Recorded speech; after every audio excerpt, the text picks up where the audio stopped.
She would not prescribe to life is painful and you have to get through it. She thinks it's, now mind you, she's very anti, because she's someone who, like I said, I think I touched on in the book, she had a horrible mother and parental growth.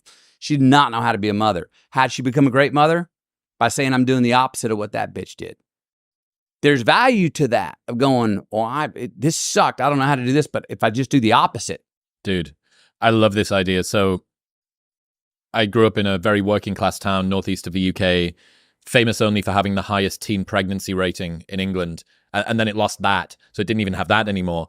And I think there's that idea of food deserts in America, where it's areas in which it's difficult to get good food. And I think that Stockton-on-Tees in the 90s was a role model desert, at least for me. So I wasn't around many people like the person that I wanted to be like. And at the time, I think I was desperately looking like a thirsty man parched for water for somebody that would be that.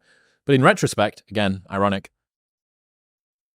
there were a lot of people around me that were people I didn't want to be.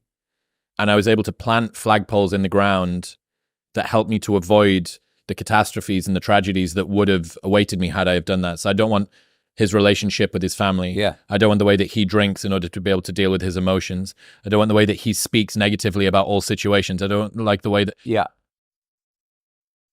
I think much of life is avoiding pitfalls, not necessarily expediting successes. Yeah. The pitfalls can take you out of the game completely in one form or another.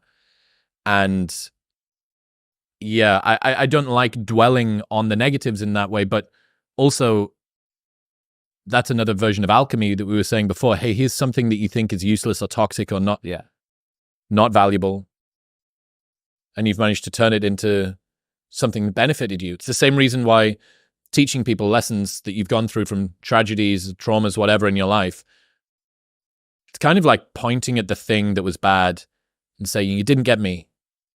I'm going to make sure that you're not going to get them either. Yeah.